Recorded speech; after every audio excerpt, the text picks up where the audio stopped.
What if a parent saw their children as nothing more than a way to make money? Mick Philpott's greed and control led to a horrific crime, costing the lives of 6 innocent kids.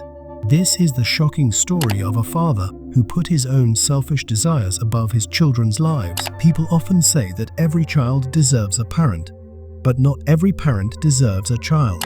This is true in Mick Philpott's case. Instead of caring for his children, he saw them as a way to get more money from the government. His greed made him forget they were just kids who needed love and protection. Mick Philpott was selfish and loved attention. He was even diagnosed as a psychopath. He made life miserable for those around him. In this story, we will learn how Philpott and others caused the deaths of 6 children and why he did such a terrible thing. Mick Philpott was born in 1956 in Derby, England. He had 17 children with different women, but it wasn't because he loved them. He was violent and unpredictable. His abusive behavior started when he was 19 and dated a 15-year-old girl named Kim Hill. At first, Kim thought he was perfect, but he soon became violent in every way possible. He even hit her in public. Once, at a pub, he hit her with a pool cue, causing her to bleed badly. No one stepped in to help. Philpott hurt Kim whenever he could. One time, he broke her arm and knee with a hammer because she paid too much attention to a baby she was babysitting. He also accused her of cheating on him while he was away in the army, then physically attacked her. He even shot her in the groin with a crossbow for wearing a dress he thought was too short. Kim often lied about her injuries to protect him. After 2 years of abuse, in July 1978, she sent him a letter ending their relationship. In response, Philpott went AWOL from the army, broke into her house, and stabbed her 27 times with a knife. He told her that if he couldn't have her, no one could. When her mother tried to help, he stabbed her 11 times too. Both barely survived. Philpott was arrested and sentenced to 7.5 years in prison for attempted murder, but he only served 3 years due to good behavior. While in prison, he wrote Kim letters pretending to be sorry and even proposed marriage. This attack left Kim traumatized, and she continues to receive therapy even decades later. After his release, Philpott married another woman named Pamela, and they had 3 children. He continued his abuse, and Pamela was too scared to report him. Knowing what had happened to Kim, she hoped he would move on to someone else, which he did in 1993 when he started dating a 14-year-old girl named Heather. Philpott was 37 at the time. When Heather turned 16, they had 2 sons together, and he was violent towards her too. He taught his sons to be violent against her and punished her when she didn't get pregnant again. Heather eventually escaped, but had to fight a long court battle to get her children back. Philpott continued his pattern of abuse and control with other women, often targeting vulnerable young girls. He made them believe he would take care of them, but ended up controlling every part of their lives. He used the children he had with these women to get more benefits from the government. Eventually, he was living with 2 women, Maria and Lisa, and their children in a small house. Both women worked, but Philpott stayed home, collecting their earnings and government money.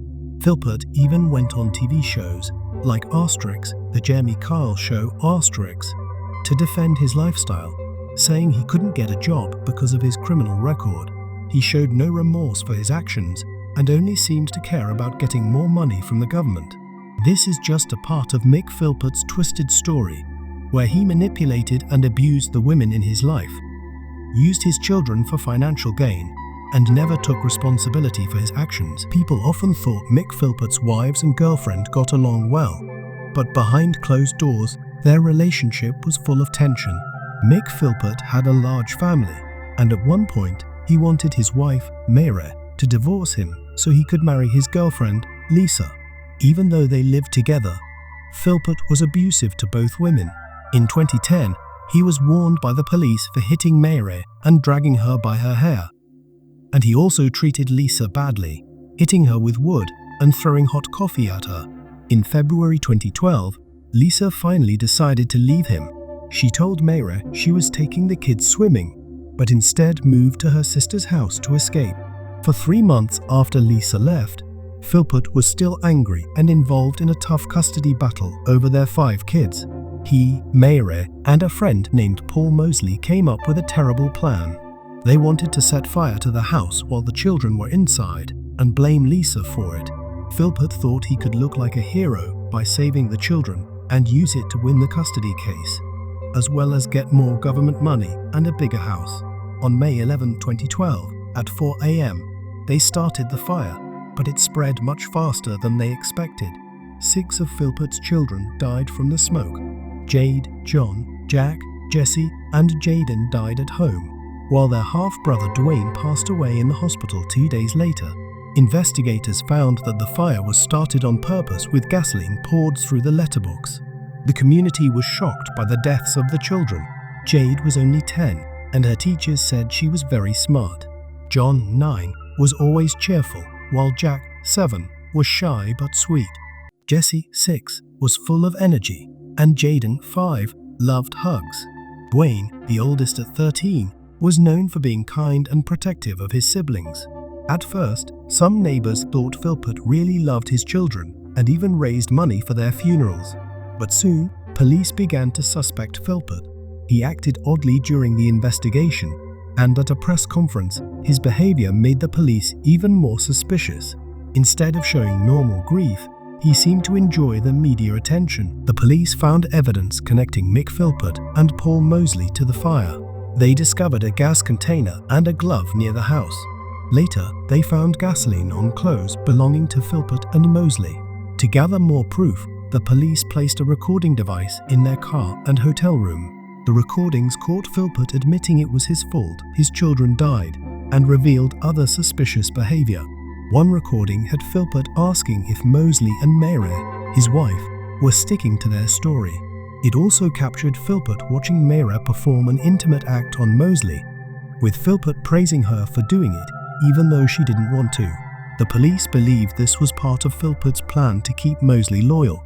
Mosley later told police he had been intimate with Mayre on the night of the fire, and that Philpott encouraged it. Philpott admitted to having other similar encounters with both Mayre and Mosley after the children's deaths. Other evidence, like an unused ladder that was meant for a fake rescue, added to the case against them. In May 2012, Philpott and Mayre were arrested for murder, followed by Mosley in November. The charges were later changed to manslaughter because they didn't intend to kill the children, just to frame Lisa and gain custody of the kids. Their goal was to get more government benefits and a bigger house. In 2013, Philpott, Mayre, and Mosley were found guilty of manslaughter. Philpott received a life sentence with a minimum of 15 years. Mayre and Mosley got 17-year sentences, needing to serve at least 8.5 years. Mayre appealed her sentence, but the court denied it, saying she had played a big role in the crime. Mayre was released in 2020 after serving half of her sentence, given a new identity for her protection. Mosley was also released in 2021, but went back to prison for violating his parole, only to be released again in 2023. Meanwhile, Philpott remains in prison, serving his sentence. He was described as abusive and manipulative, seeing his children as a way to get money. And that's the tragic story of Mick Philpott, a man who used his own children for financial gain, with devastating consequences.